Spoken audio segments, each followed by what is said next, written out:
Hey guys, I'm Claire Aiken from Houseplant Resource Center, and today we're going to talk about Dracaenas. Now, I have a question that comes all the way from Denver, Colorado. My cousin was at one of his friend's houses, and he had a Dracaena that looks sick. It basically has a lot of brown leaves, some dropping leaves, and it's going downhill in a hurry, so we really want to turn it around and help fix his plant. So this is technically a Dracaena Compacta.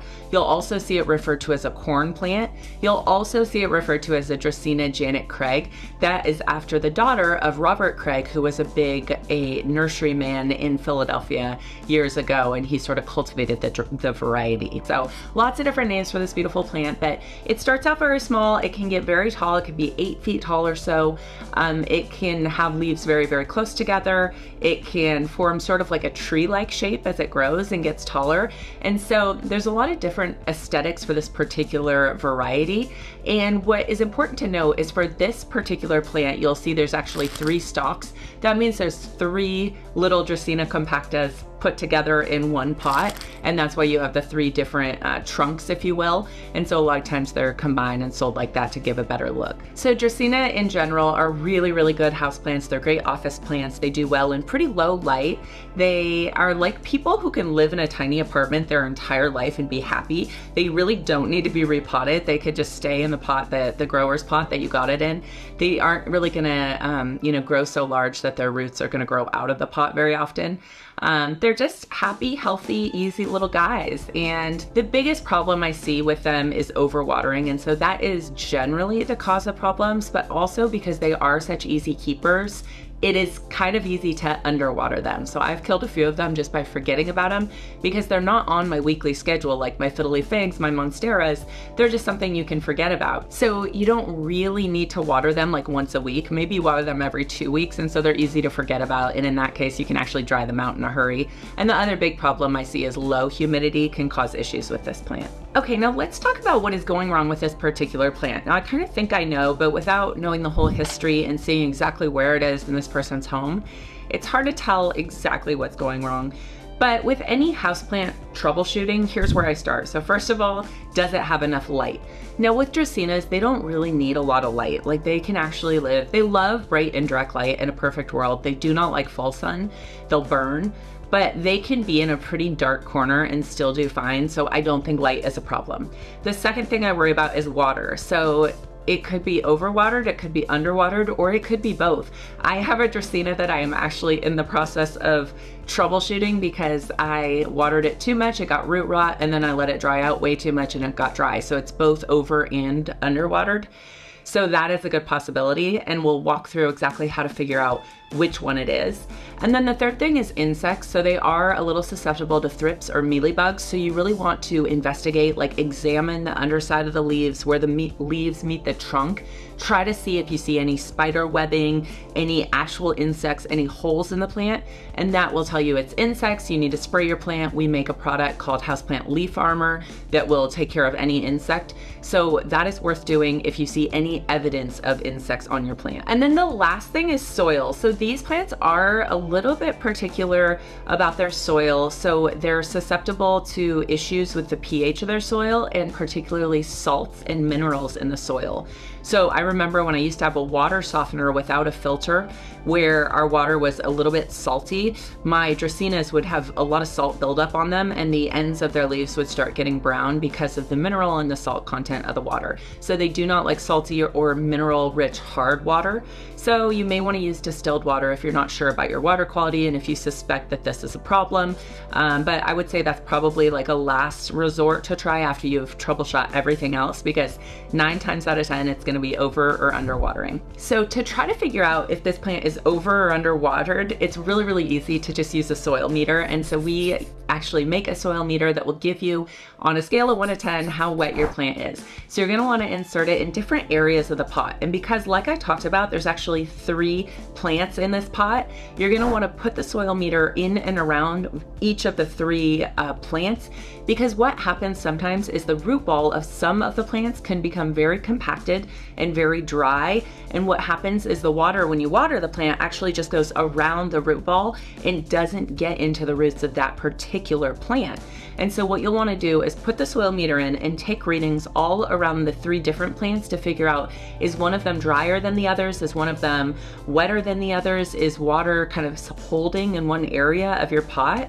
Sometimes that happens. Sometimes we see, you know, the grower's soil is around the root ball, and then if you've repotted it into different soil, you can actually have very dry soil around the root ball and then very wet soil around the exterior of the pot or the bottom of the pot. So there could be a lot going on that you don't know until you actually use a soil meter. If you don't have a soil meter, you could order one. If you don't want to order one, you could just take the plant out of its pot and look at the soil. Is it very wet and mushy at the bottom? Is it dry in certain places? You know, if you're gonna repot this plant, just pop it out of the pot and kind of feel around, see what's happening, see if the roots look like they are rotting or if they're too dry. Are there areas where the soil is rock hard? Are there areas where it's retaining water? And just sort of assess the drainage in the soil itself. So the next thing I would do with this plant is really sort of like loosen up the soil or do a technique called aeration. And so what you do, you can use a chopstick, you can use a soil meter, but you put it in and you sort of loosen the soil around the root ball to make sure that, first of all, that the plant is getting oxygen. So roots not only need water, but they also need oxygen. And then also to make sure that your water is dispersing evenly throughout the plant. And so you're gonna wanna stick it in, you know, I would say probably like 16 times and kind of loosen up the soil so that it sort of loosens up the root ball, make sure that your water is flowing throughout the entire pot, and make sure oxygen is able to get into your root system. So the third thing I would do is get on a schedule. So check your plant at least every 2 weeks for a Dracaena. For other varieties, I recommend checking every 1 week. But for a Dracaena, check every 2 weeks, use a soil meter, put it about halfway down. If it reads a 4 or less, you could go ahead and water. And just kind of make sure that, you know, you're on the right schedule. Wait to water until you get a reading that is dry enough. You really want the top 25% of the soil to be pretty much dry when you go ahead and water so that you're not overwatering your plant.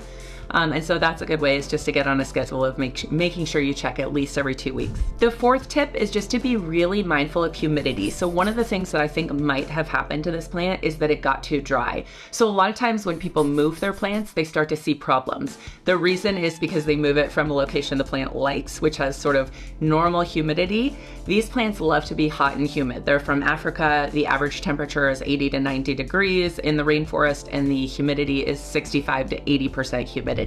So for this particular plant, these leaves unfortunately are not going to grow back and they're not going to recover. So I would recommend removing all of the brown leaves. And what is going to happen, it's not going to look too bad. So you're going to go from having a very compact bushy plant to more of a tree-like aesthetic. And so what you could actually do is remove some of the lower leaves in the same fashion as the ones that are brown on the other 2 plants. So, you know, maybe if you only have the top 12 inches that have leaves on the damaged plant, take the top 12 inches and remove any leaves below that on the other plants so that they match and so that they look really sort of like symmetrical and aesthetically pleasing together.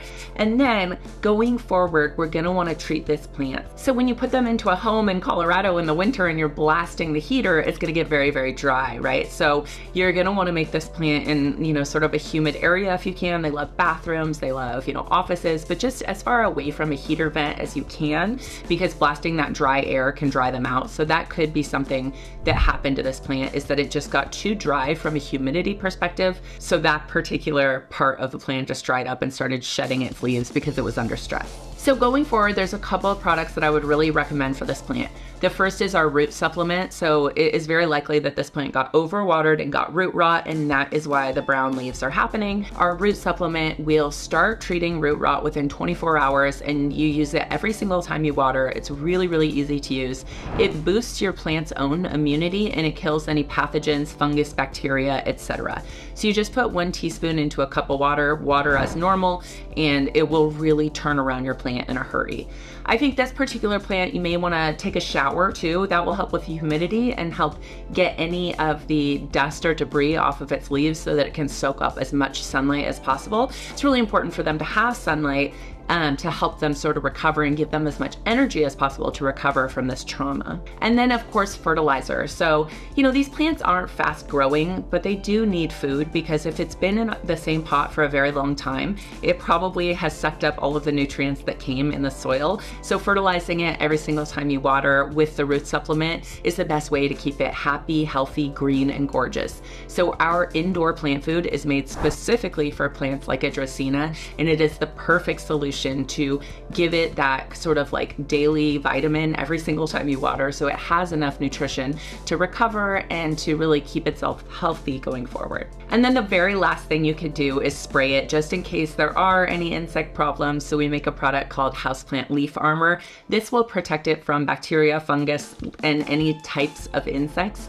And it also gives it kind of this like nice luster. So you spray it and then wipe it with a microfiber cloth, and that will protect it. You want to do that about once a month to keep it looking as good as it can. I hope this was helpful, and I hope this plant turns around. It's good to catch a problem like this very quickly, ask a plant expert, and take the steps you need to keep your plant looking really good, because this plant is going to be just fine. If you remove those brown leaves, it's going to have a little different aesthetic, and it's even going to look more mature, and I think it's going to look a little bit cooler. So good job catching this early, treating it early, and best of luck and happy growing.